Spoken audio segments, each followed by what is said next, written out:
You know, Master said something very astonishing when you look at the freeways and the traffic and so on. But he said that Los Angeles, I have always felt, is the Benares of America. And I can feel it when I get off the plane. There's something in the atmosphere here that is spiritual. It's beneath all that freeway noise and Hollywood jazz and everything. Yeah. There is something here. And you see it also in the interest that people have in spirituality. People talk about the goofiness of Los Angeles and its spiritual interests. The truth is, people show their goofiness in the things they're interested in. The very fact that they're interested in spirituality is the essence of it. And I feel that this is where the real center is in America. Yeah. So I feel that you all have a mission to fulfill here for yourselves and for many other people. So that's my sincere feeling. Thank you so much. This area in a former age was a very highly advanced area. And I think that's what Master was talking about when he spoke of this as the Benares of America. After all, there's nothing much now that we know in the history of this area, but there have been many ages, as you all know, and we have just come up into an age of energy, which Sri Yukteswar called Dwapara Yuga. And this new age of energy is the time when these things that went into dormescence, you might say, back 2,400 years ago or more, now they're coming up again. So what we're seeing in Los Angeles is a transitory period, but there will be more and more spirituality.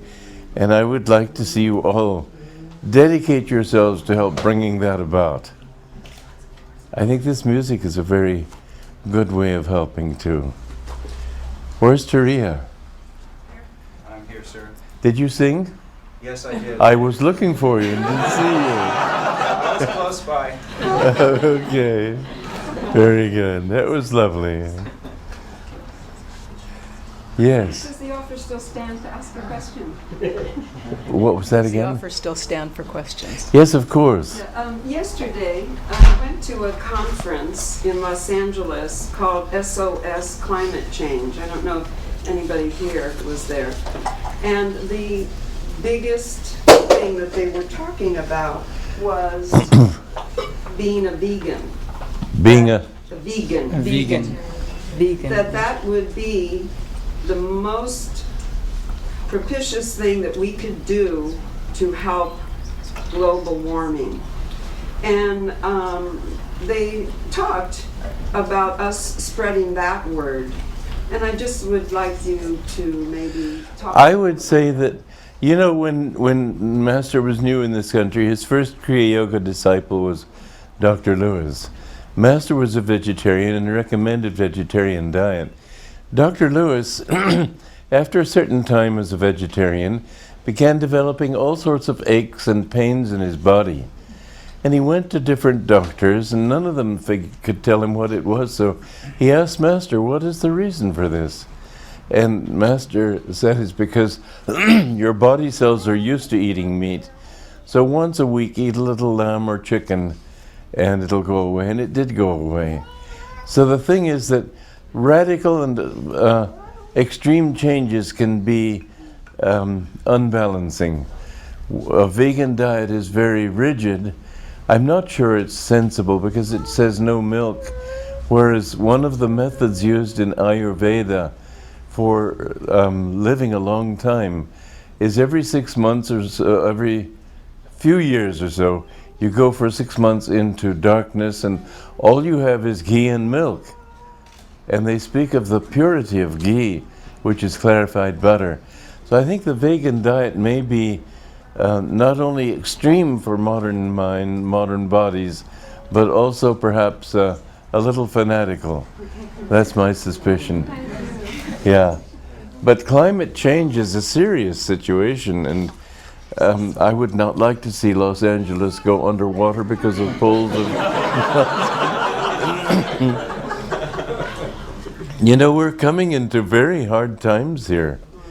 The depression has already started. Master, when I was in Hollywood Church one time when he was lecturing about the economy, he talked a lot about the need to go out and buy land in the country where you can share with other people and live simply, grow your own food, not be dependent on the situation we have here. Supposing things really broke down economically, how would the trucks bring food into the center of a big city?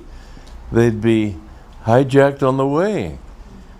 It doesn't look that bad now, but I think we're coming into worse and worse times. I had a very interesting experience in India many years ago. I don't know if probably some of you have heard of the Bhrigu Samhita. This is an ancient document written, I think, in the time of Treta Yuga when the delusion of time is banished. And in that Bhrigu Samhita, they give the lives of people who are, some of whom are living today. Well, I found a reading for myself, and I know that there are different Bhrigu Samhitas, and some of them are genuine and some of them are not. But I must say it was very interesting in my case. It's, first of all, it had my name written down there, Kriyananda. This is not a name that you find in India. Several people have taken it since I took it, but nobody ever had it before. And it spoke about my life. But then the most interesting thing was that I went to another segment of it, and it said I have already given him a reading in my Yogavalli. And it said in this, usually it gives you your last life. So it didn't give me my last life. It said in the time of Kurukshetra, he was the ruler of a small state in India, and he was afraid of being on the wrong side in the battle of Kurukshetra, which means he was probably close to that area, because in those days the rule of chivalry was that you had to fight for whomever asked you. And so he gave over his throne to his son and went into the jungle and took initiation from a guru.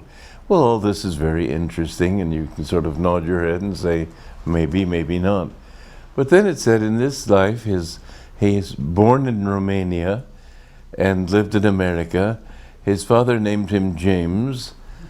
He has two brothers, but no sister is possible, though one will die in his mother's womb. And within a couple of months he will go back to his country and he will be honored there, and he will, it said different things, all of them were true. It said his guru's name is Yogananda, all of this written in Sanskrit. And you can't say that's not astounding.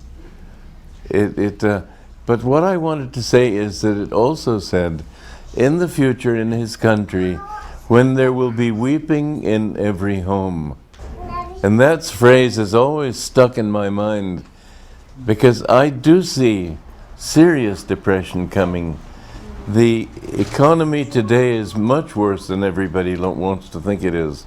A friend of mine is friends with an international banker in Switzerland, and the banker said to him recently, the economy is much worse than people realize.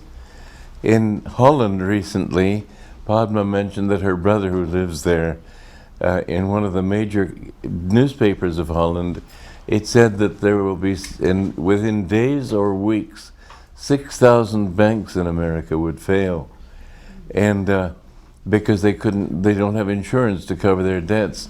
Well, there may be one way of saving it, and it's very possible, and it spoke of this possibility, which is that, you know, there's taxation, we all know that, but there's also hidden taxation, and that we don't know. Hidden taxation is when the government can't raise enough money through taxes, so it prints money. And money back in the 1940s was worth a lot more than it is now. And how will the government pay for those 6,000 banks to keep them afloat? The most likely way is that they'll print money. I think that right now, with the derivatives reaching about $800 trillion, I don't see how we can go anywhere except toward hyperinflation.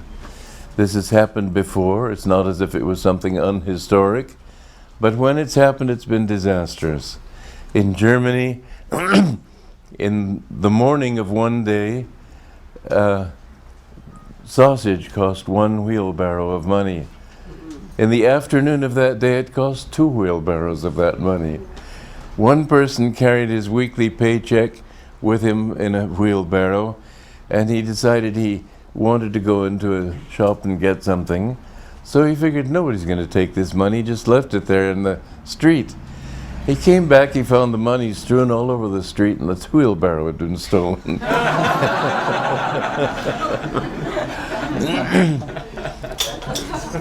I would take very seriously. Master said, take the best advice I can give you. Buy land in the country, pool your resources with other people, and have it free and clear. You don't have to worry about foreclosure and everything. Grow your own food, learn to live simply. You don't need elegant clothing. You don't need an elegant housing. At Ananda, when we began, we had to begin with very little. I had to earn all the money myself with giving yoga classes and so on. I had no wealthy donors, but we lived in teepees, and we lived in trailers, and we lived in out under the stars in sleeping bags. And bit by bit, we've developed it into a beautiful community. And I would say that in some ways it's more beautiful than most places you see. But it was, you built gradually. And if this master said this, and he said it every Sunday, he talked about it very urgently, because he said that this is a very serious thing. Not only that, but as I've talked about, the beauty of a group of people living together, sharing their resources, being kind to each other and cooperative. This is the kind of example that you need. I was just reading a story of P.G. Wodehouse. I don't know if you know the British humorist P.G. Wodehouse. If you don't, I think you'd enjoy some of the tapes I've made of his stories. They're absolutely delightful. He had a marvelous sense of humor. But in this one, it's called The Clicking of Cuthbert, in which Vladimir Brusilov, a Russian novelist, has had particularly cheering news. In the latest massacre of the bourgeoisie, 3 of his principal creditors have been killed. This is the communist way of improving the world. Kill everybody who doesn't agree with you. Well, there is this alternative. Offer people an example that they will find attractive. And that is what Ananda is doing. We're offering a place where people live in harmony and peace. Somebody said to me a few years ago, you have some wonderful people here. I said, if you met 1 or 2 people like that, you could say they were wonderful people. When everybody you meet is like that, you have to say it's what they're doing that makes it wonderful and makes them wonderful. And that's what Ananda is doing. And that is the positive side of it. But the negative side is there to be taken into account also, that there is coming a very desperate need. What will people do when the food can't even reach the markets? What will people do when they have no jobs, when they have no home? There were many foreclosures just there all the time happening. It's getting worse and worse. I do believe that this is one of the serious problems that we're facing today, and I urge you all, do take it seriously. Land around here is expensive, but it's possible to get land out in the country where it doesn't cost so much. Take it as a security measure, if nothing else, that you don't have to go there except on weekends, but you may find that's where you have to go. It would be very good if you could do that. So from a positive standpoint, to set a good example.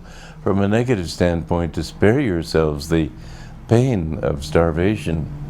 When there will be weeping in every home, that's no joke. The other thing is that what is the common solution to depression? Warfare, isn't it? I'm afraid warfare is a very serious thing. I don't think that war has gone away. Not when you see the animosity, the terrorism, the hatred that we see today in different countries. I think I look at Putin and I think that I'm seeing a human alligator. He doesn't look like a kindly man to me. I don't think Russian communism is dead. It never was communism. It just had that name. And I think it will come up again. Master said that there will be other world wars. He said there won't be a corner of the world that was safe from atom bombs. These things should be taken seriously. And there's another thing that Padre Pio said. I believe the Virgin Mary said this to the children at Garabandal. And just 2 days ago I heard that Master had said it. I didn't know this. That there will be 3 days of darkness when they say don't go out of doors, possibly because of the noxious gases. Now, my question is, how could there be only 3 days of darkness? If it were volcanic ashes, for example, those would last for years. If they were the kind of darkness that came from polluting the atmosphere, it would be a long time before that darkness vanished. The only possible thing that I can see is that somehow the world would be forced to stop spinning. It might be because of a polar shift. It might be because of a comet hitting this planet. But I do think that this world is getting fed up with mankind's hatred and a lack of harmony. And I think that it's going to shrug like a dog with fleas to get rid of them. I think that we're facing hard times, and I think those times are beginning this year. And that's partly why I've come down here this year, to try to urge you to think seriously about these things. Safety doesn't matter that much. We all have to go. Somebody was talking to me about the terrible effects of atom bombs. I said, look, in 100 years we'll all be gone anyway. What does it matter if we go in 1 moment or in 100 years? We'll all be gone. The important thing is that we live in the right way. I could be happy to die in a moment. I just couldn't care less. But I would like my life to be useful. And I would like for us to be able to do something to keep this planet going. And yes, the global warming is a serious problem. There are, under the ice, there are rivers of water flowing. And the dynamics of the melting of the ice caps is not what you see only from above, but the pressure below and the rivers of water that are washing it away. Los Angeles could go underwater, who knows? As I say, don't worry about your safety only, but do know this, that Master said that those who love God will be protected, and those who follow this path will be protected. What does protection mean? That I leave up to you. I can't really expect that it will be all that protective, but when you die, maybe it'll be less painful.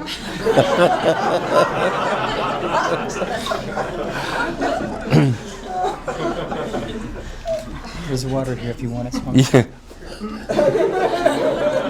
There was a lot. Yes. Sorry to interrupt. I feel so blessed to be here. It's my first time. I'm happy you are here. First time to meet you. There seems to be a trend towards globalization, and without being too politically focused and wanting to maintain a light focus, things like the North American Union, the dollar disappearing, and possibly a new currency emerging. What can we do? In addition to meditating, what can we do in the world to participate in manifesting a world that we do want to participate? We must be the example ourselves. We must love everybody. We must not be nationalistic in our outlook. We must feel that human beings are human beings everywhere. And we must start with that. Globalization is important. This planet is becoming more and more a little mud ball. And we must understand that we're all in this together, and that what happens in a distant country affects us also. So I very much believe in globalization. As for security, again, I want to say, people say hoard gold. Well, you can't eat gold. I think land is the most important investment where you can grow your own food. And gold in the end you'll be spending all the gold you have for bread. No, I think that food is the most important thing. And another thing is if we can have a community of communities. That is to say, Gandhi said that a village of 1,000 people would be able to be self-sufficient. You'd have one person be a barber, another person be whatever it is, but there's enough people in 1,000 for each to specialize in some way and keep themselves all busy. During the Depression in America, and Master said this would be much worse than that Depression, but during that Depression, there was one town in the Midwest, I think somewhere, that had its own currency. And that makes eminent sense. And one thing that would make a lot of sense would be if every community, even if it be only a few people, could offer some service to the other communities, like making clothes, like growing a particular kind of food that will grow here that won't grow somewhere else. A lot of those ways, if we can have a community of communities, that is to say a sort of interplay between these communities, that can be a very good thing too. So I would say communication, and communication between people who believe in the same ideals. This is one thing that the internet is absolutely wonderful about. Try to build that sense of community. Mind you, I refuse to learn how to get onto the internet. But I'm an old fogey. And I do recommend that you all do it. Any other questions?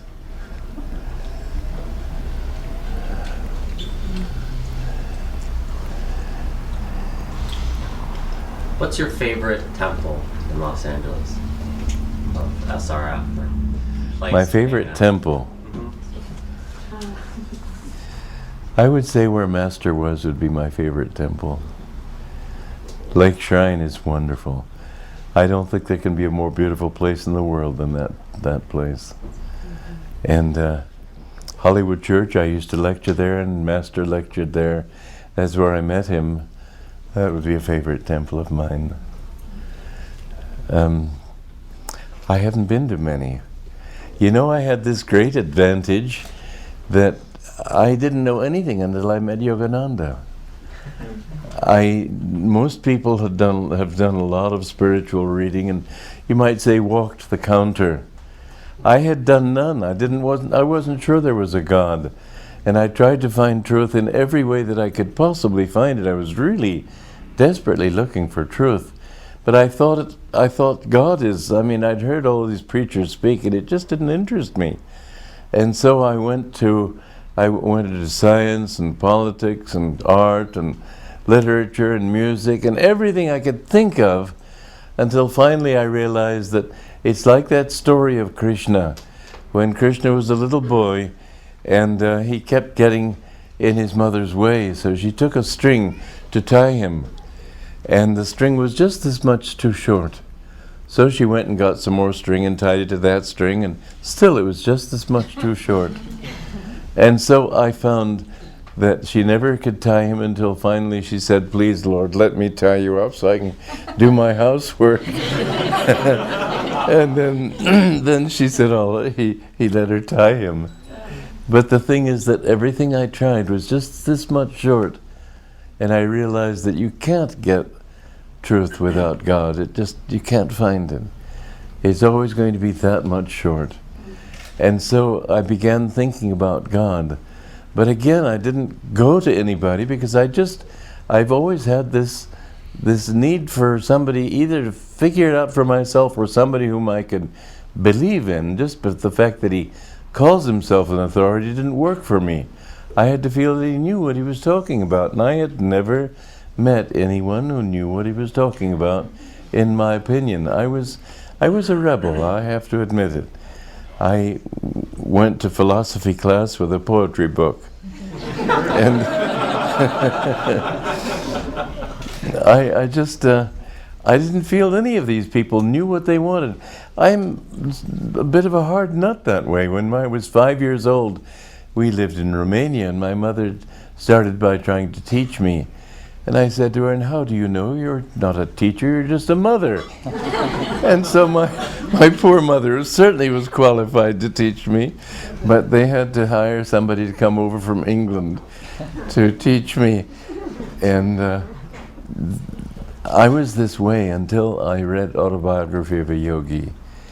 And then I knew. It's like a story in boot camp in the American Army during the Second World War, where there was one soldier there in training who was going around picking up pieces of paper and looking at them. This isn't it. This isn't it. Throwing away one after another. Finally, they thought, we'd better recommend this man for to go to the psychiatrist. So they sent him to the psychiatrist. He was in the psychiatrist's office picking up papers on his desk. This isn't it. This isn't it. That's all he'd say. Finally, the psychiatrist gave a high recommendation for his medical discharge. And when he got the paper, he said, "This is it."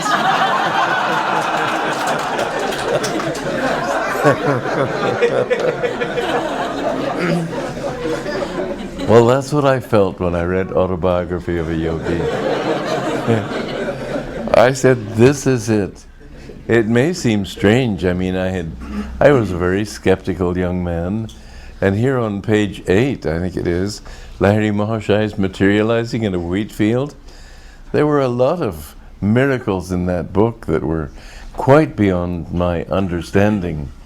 But I could not reject it because I knew he had what I wanted. I knew that he was genuine. And I closed the book and took the next bus across the country, 4 days and 4 nights, all the way from New York to Los Angeles. And the first words I said to him were, "I want to be your disciple."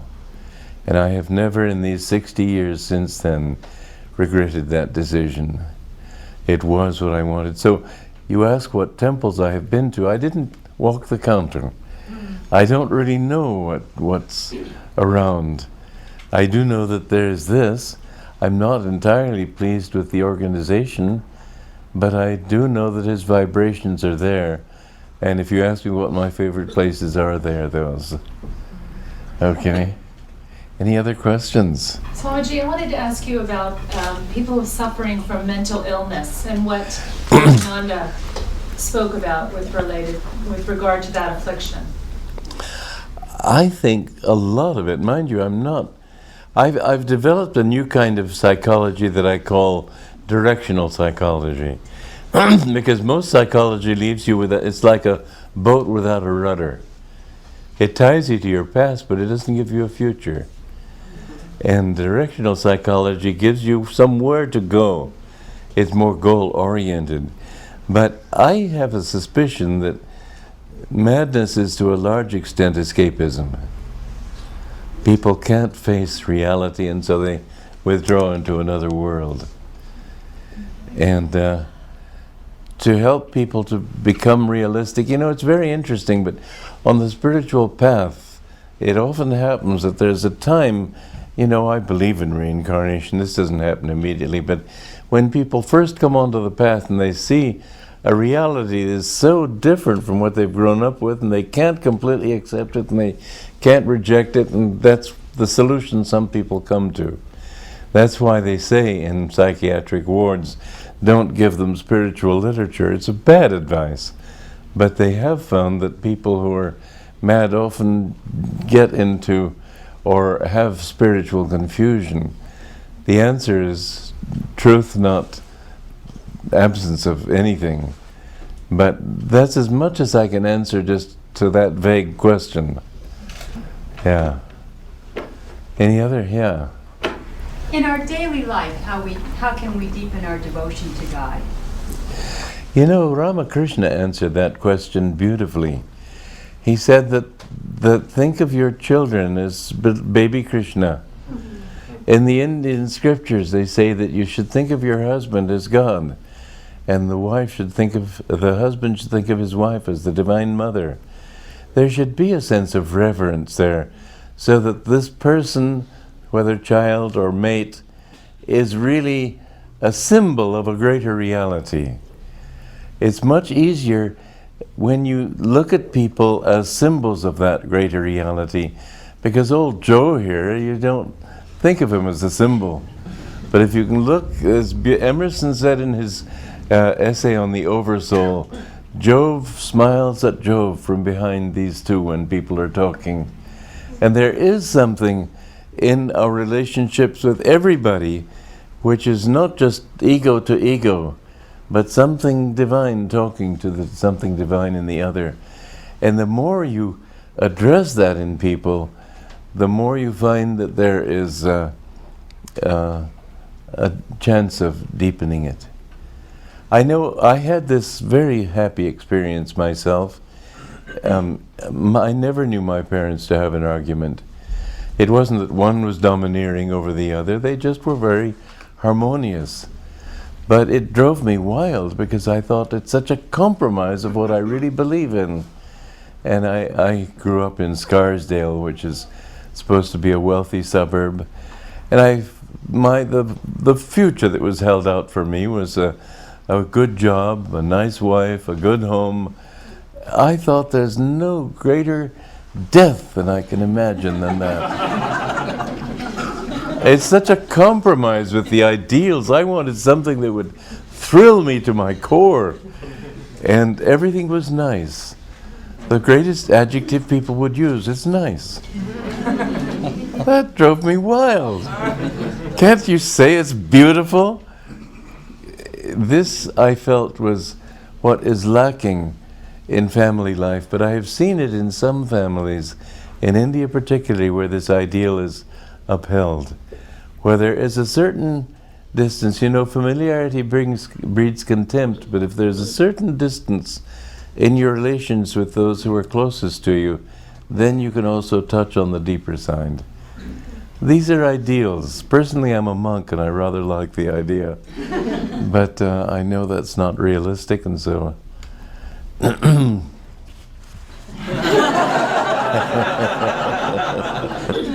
yes.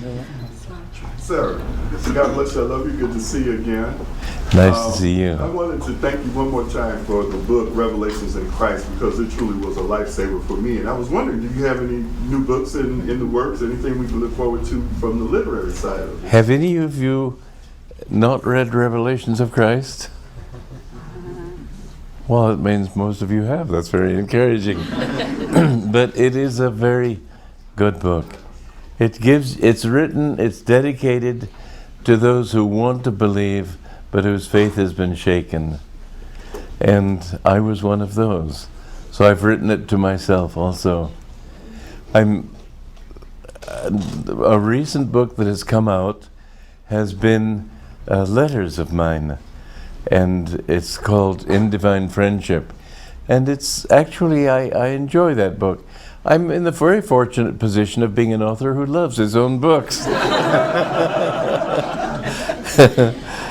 It's letters to all sorts of situations. Most people, it's not the kind of letters which says, well, saw Frank yesterday, he seemed well, his wife isn't doing too well, but no, it's specific advice and thoughts and so on every subject you could imagine. That's a good book. Okay. Another one that I've done is Whispers from Eternity. I don't know how many of you know that book, but Master said, when I am gone, read my Whispers from Eternity. And I didn't like the edition that was put out by Tara in 1958, because it doesn't seem like Master anymore. It seems much too peremptory and no poetry. And I've always wanted to get out the 1949 edition. So this year I decided, let's get it out. And we had it all set to go. We have Borders has pre-ordered 3,000 copies of it. And I looked at the final copy and I said, this can't go. It needs help. There are mixed metaphors, there are things which Master in his blissful exuberance just sort of poured it all out. But it needs the filter of an editorial pen. And so I decided I needed to edit that book. So in 2 weeks I edited that book. It was just amazing that it went so quickly. You can't edit a book that fast, but somehow every sentence I came to, I knew what needed to be done. There was no question about it. I just had the answer. I didn't have to redo it. And that book will be out in October. And I think you're going to find it thrilling because it addresses every single question that any devotee can have, any problem in life that people can have. It's an amazing book. And so there's that. Then there's a book of, it's called Religion in the New Age. You've got a little pamphlet on that here. This is much more developed than that, and it also has lots of other essays and spiritual leadership in the New Age. So it'll be a book about 430 pages long, and those are my present projects. I've also, as you know, I've written The Promise of Immortality, which compares the Bible and the Gita, and I did it for the first half of the year because each one is for a different Sunday throughout the year. So the second half of that I still have to do. After that, as far as I know, I'm home free. I don't know. Yes. You. Thank you so much for coming this week and for the great encouragement of everything you've said in the last couple of days. And then I have another question. Yes. When you do ask God, what do you want me to do? And you get the answers. You receive very clear images of what to do, even if it seems too hard or too much. What do you suggest to keep encouraging yourself, given that there's not much encouragement in the outer world other than people would think you were delusional to take on something so big as you have been asked and agreed to do? If you do it for God and not for people, you keep getting that encouragement. Okay. Yeah. Okay. People are going to disappoint you sooner or later, but God never will. Okay. And if you really work to please Him, you'll feel Him there, even though there's a lot of discouragement in the world, a lot of betrayal, a lot of animosity. You have to put up with all that. It's a part of life. Mm-hmm. But when you know that it's right and you have His stamp of approval in your heart, then it doesn't matter. Okay. And you still feel blissful. Thank you. Yes. What do you think about translating directly from the flesh instead of the old-fashioned way? What do you mean?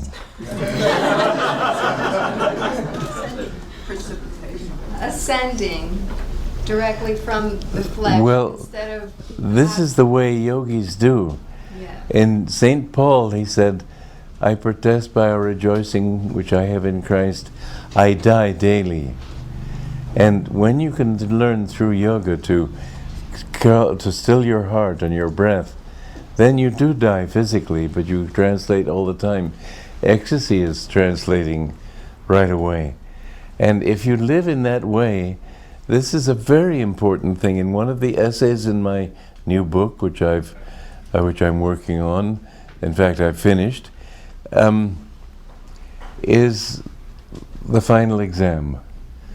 Your final exam is the moment of death. It is the most important moment of your life. And it says in the Bhagavad Gita that the thought with which you leave this body determines where you go after this body. Most people sink into a sort of an unconscious state for a while and wake up in the other world. But if you can go consciously from your body, this is what means translating directly from the flesh. And if you go thinking of God, if you can so train your life that when you leave this body, your whole thought is of Him, you will go to Him. So how you live your life, to a large extent, depends your final exam. But a very important thing is to realize that this is your final exam. There was a woman who was in charge of the Hollywood church. She was a student, a disciple, but not a close disciple. And when she died, she lingered for 2 weeks. And a friend of mine, I never knew her myself, it was before my time, but this friend of mine said that I could see her day by day becoming lighter and lighter as she would face this desire and that attachment and this involvement and just sort of let it go. It's not that important. I don't need it. And by the time she left her body, she was very free. And her last words were, "Swamiji is here." Master said that those who follow this path sincerely, at the end, he or one of the masters will be on the other side to welcome you. And that is the goal you should work for. So don't be afraid of death. You've died millions of times. You've done it many times. You should be practiced by now. But the thing is that when you leave this body, the other side is much nicer than this side. And if you have done even a little bit of meditation, you will go to a higher sphere. The thing is, you will find it so attractive that unless you're very highly advanced, you will say, well, this is good enough. And then you'll have to come back. If you can really get rid of all your karmas, then you don't have to come back. So this is a long story, but well worth pursuing. Okay. Any other? Yes. Swamiji, when we get to that heavenly astral world, can we continue to grow spiritually? For example, can we do Kriya there? It depends. Actually, Kriya is the astral breath. The Ida and the Pingala, the movement there is astral breathing. But most people don't have the incentive to grow because it's such a wonderful world compared to this world. And yes, you can, but you have to have reached that point where you won't be sidetracked. The astral world, you must understand that not all physical desires, material desires need to be fulfilled here. Desire for beautiful music, beautiful scenery, those things are fulfilled there too. I believe that many of us have lived together in community in that world and have come together with a certain practice. People who have an idea to perform some idealistic work in this world, very often they've developed that work in the astral world and bring that memory down to this world. In that Brigu reading, it said that after that life in the Kurukshetra, I spent 700 years in the astral world. It has always seemed more real to me than this world. But you do have to have reached a certain level before you can be satisfied. And that you're not satisfied. Be satisfied that you want something more. But I'd say that most of you have been there and enjoyed that world many times. Don't be satisfied this time. Because as long as you have to keep coming back, it's still, you never know what's going to happen in this world. You just don't know. There's so many ways of erring, so many ways of getting sidetracked. This is not a safe place to be. When I was a young man of 21, and I looked around me and I saw people who were criminal, people who were drunkards, people who were this and that. And I thought, my God, it's so easy to get into that. I myself could fall into anything if I just made the right mistakes. And I became desperate to find some way out of it forever. So, okay? Yes. Yes, you. Maharaj, what do you think about Hare Krishna Mahamantra in Lord Chaitanya, who said that only by Hare Krishna Mahamantra you can reach... This was the saying of Chaitanya Mahaprabhu. Hare Nam, Hare Nam, Hare Nam Kevalam. Only through the chanting God's name. He was living in an age when you had to sort of doctor the truth a little bit to make it appealing. The truth is, chanting Hare Krishna is not the only way to find God, but God's name is the only way to find God. And God's name is not only Krishna, it's also Jesus, Christ, Moses, everything. It's sectarianism to say only Mahamantra will do it, but it is a wonderful mantra, and nothing to be said against it except the sectarian particularity that says only by this, whereas the truth of it is, what is God's name? God has only one name, Om. It's a name that you cannot utter with human lips. It is that vibration out of which all things have been manifested. When God created the universe, He had to vibrate, and that vibration is the great cosmic sound of Om. And when you hear that sound in meditation, that is the true chanting of God's name. When your whole body vibrates with that sound, and you feel it's expanding beyond the body and embracing all the universe. So what Chaitanya was saying is truth, but it has to be understood in a deeper way than he was able to say in that age. Do you follow? Okay. You know, when Swami Bhaktivedanta came to this country, I used to enjoy going to his satsangs in Haight-Ashbury because I lived in San Francisco, and he enjoyed having me because I spoke Bengali, and so we were able to communicate, and I enjoyed it for a while, but then I found it was fanatical. He said to me one time he was probably thinking of my guru, but didn't dare say it. So he said, Ramakrishna was a fool. I said, what are you saying? He said, well, he used to worship Kali and not Krishna. I said, but he also worshipped Krishna. Oh, really? Anandamayi was a fool. I said, what are you talking about?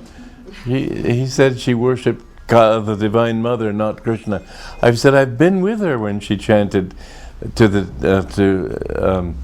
chanted Mahamantra and chanted to Krishna, and she had great devotion to Krishna. I think he was trying to say, without telling me, that my guru was a fool, because he used to talk of impersonalists. But what can God be? Can God really be blue and play a flute? It just doesn't make sense. God is an infinite consciousness out of which all forms have come. And this is the truth. Okay, enough? I just left. I need to go back. I thought I will not argue, especially with an old man, so I just let it go. Now I'm an old man, so...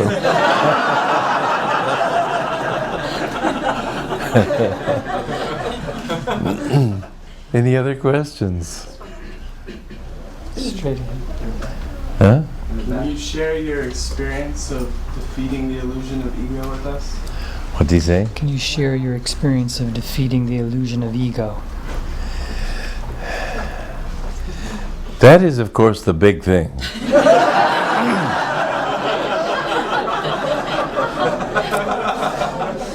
Not only because we have to overcome it, because that also, let's face it, it's the only thing you've got to work with.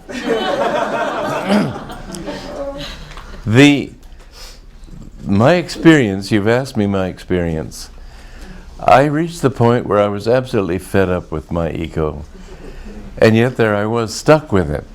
And I had a lot of intellectual pride, and I didn't like that because it made me very dry. And I remembered when I was a child how happy I had been. And I thought, if I can only find that happiness again. And Master used to urge me to develop more devotion. And I finally understood that devotion is the most important thing for overcoming ego. When you love God, there's also, however, spiritual ego. You can become proud of your devotion. This ego is such a subtle thing. This is why in the Mahabharata, Bhishma represents, every one of those characters represents a psychological trait. Bhishma represents ego. And you know that Bhishma had the grace not to die until he gave himself up. And there he was on the battlefield, riddled with arrows, lying on this bed of arrows, still conscious. And in fact, his closing experience in life was giving a beautiful lecture on kingship. But he, only when he gave his own life up, could he find that. Now there are several things that are very important in this understanding. First of all, the ego has to give itself up into something else. What else can it give itself into?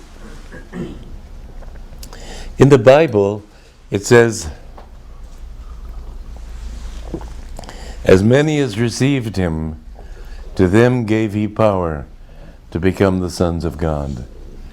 This is why the Guru is necessary. It isn't for his teaching. I read in the Times of India a few months ago that who needs gurus now? We've got bookstores, libraries. You don't get the truth from books. You can only get it by being in tune with somebody who is out of his ego. That's why some great yogis are monis. They don't speak at all, but they transfer their consciousness. That is what the purpose of the Guru really is. His teaching is a help. But until you absorb that teaching into yourself and understand his consciousness, you don't become him. Each disciple is his own self. But the Guru gives you that key to freedom because he gives you that touch of understanding in yourself which makes you realize that this isn't my real self. You are the infinite. So the Guru is a large part of it. Yogananda used to say that 25% of the spiritual effort is your own effort. You must really try your best. 25% means 100% as far as you're concerned. 25% is the Guru's effort on your behalf. And he will try more for you if you offer yourself to him. He too will be drawn to you according to how much you draw from him. As Anandamoyi Ma used to put it, I'm like a drum. As you beat me, so I sound. So it isn't just being a disciple. It's attuning yourself to his consciousness, receiving that consciousness into yourself, feeling his thoughts, his approval on what you're doing.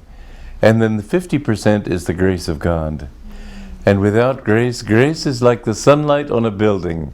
If the curtains are drawn shut, the sun won't be able to enter. If the curtains are drawn wide, the sun can enter. Grace is not something that God decides. You have to decide. You have to open your curtains. The grace is always there. But we have to open ourselves to that grace. Now, my own experience, you've asked me. I had a hard work at this, but it was well worth it. I remember one night I was meditating, and I think I told this story the other day without giving the facts of it. I'll give you the facts of it now. I said to myself, I'm so fed up with this ego.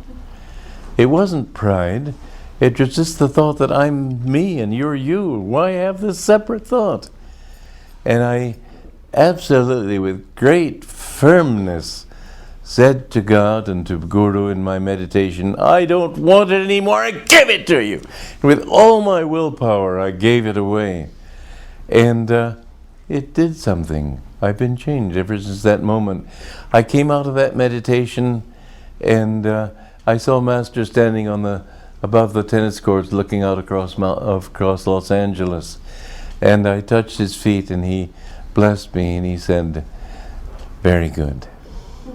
And I have felt that freedom. I don't say utter freedom, but I must say it's been my experience and it's been well worth it. Because I just don't think that I'm important. I don't think I matter in the scheme of things. And one time, in fact, we were talking again, because you've asked me my experience, I'm telling you my experience. Otherwise I wouldn't. But We were talking about so many ministers who it goes to their heads when they have many people listening to them. And I said, sir, that's why I don't want to be a minister. And he very, very sternly, very firmly, I should say, said, looking down at the ground, he said, you will never fall due to ego. And I have found that that is true. It just doesn't matter to me. So I'm grateful for this experience, and I urge everyone to understand that it does not diminish you not to have an ego. You begin to feel that you're living in everybody. It's a very freeing thought. Whereas this constant thought, you see a sunrise and you think, I could paint that well. Always back to yourself.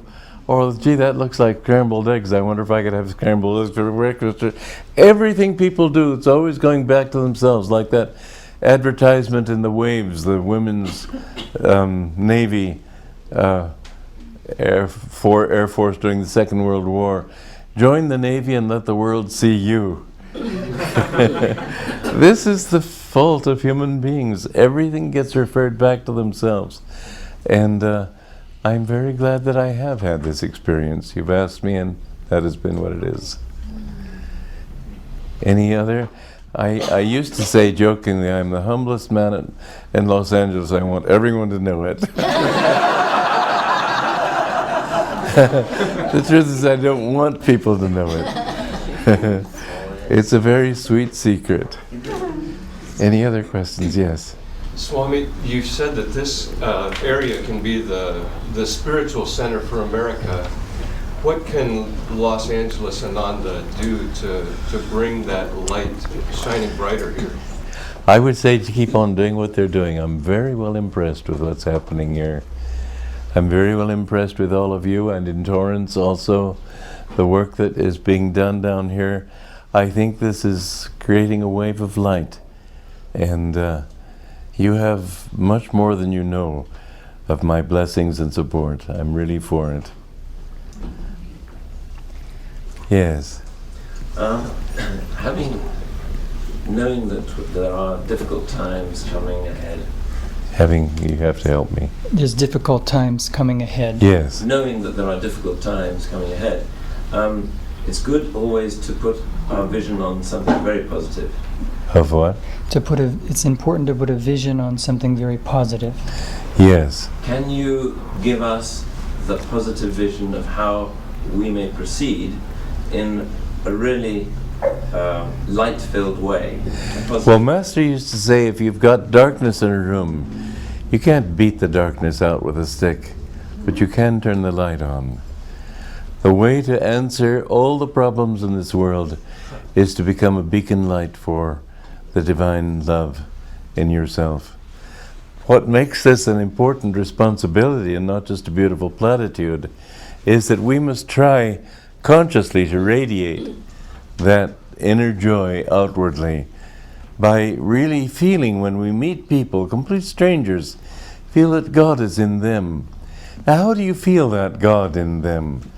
My answer has been this, that everybody in the world is seeking bliss. They're seeking it through happiness.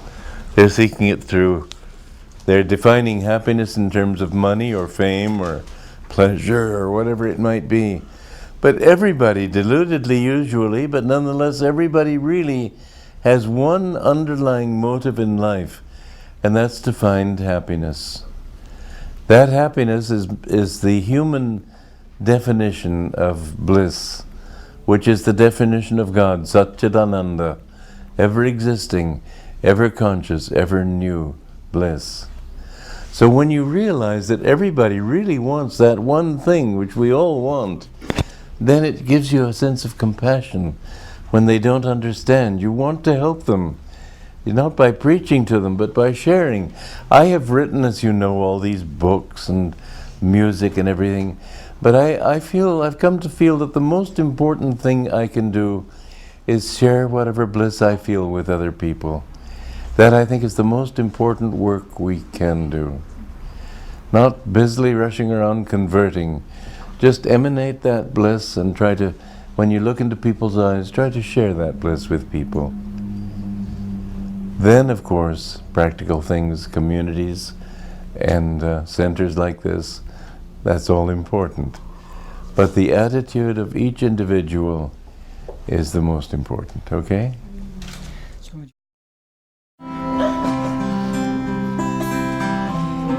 Is there anywhere on earth perfect freedom, sorrows good, selfless friendship, blameless birth, cherish these, naught else has worth.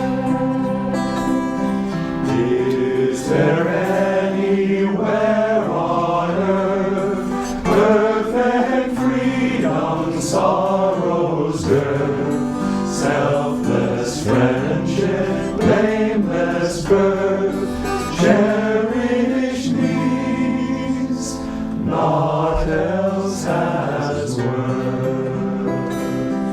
Is there anywhere on earth perfect freedom, sorrows good, selfless friendship, blameless birth, cherish these, naught else has worth? Lovely, thank you.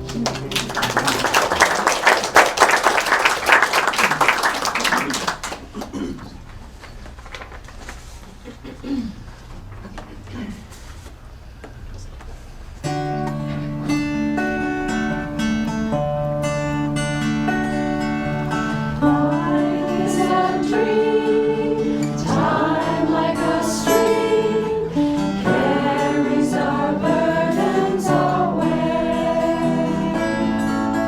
Never despair, joys everywhere, love can befriend you today.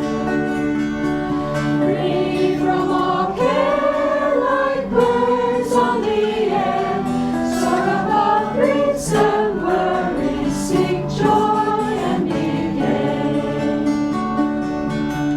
Often on earth, things of great worth, worldly ambitions define.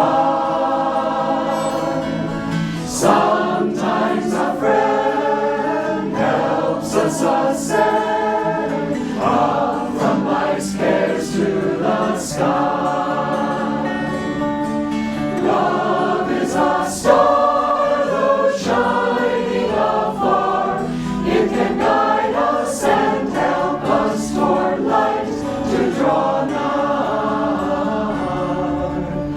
Life is a dream, time like a stream, carries our burdens away. Never despair, joys everywhere, love can befriend you today. Free from all care, like birds on the air, soar above griefs and worries, seek joy and be gay. Often on earth, things of great worth, worldly ambitions defy. Sometimes a friend helps us ascend up from life's cares to the sky. Love is a star, though shining afar. It can guide us and help us toward light to draw nigh. Love is a star, though shining afar. It can guide us and help us toward light to draw nigh. Very nice.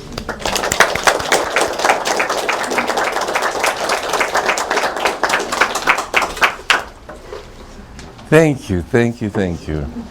That was beautiful.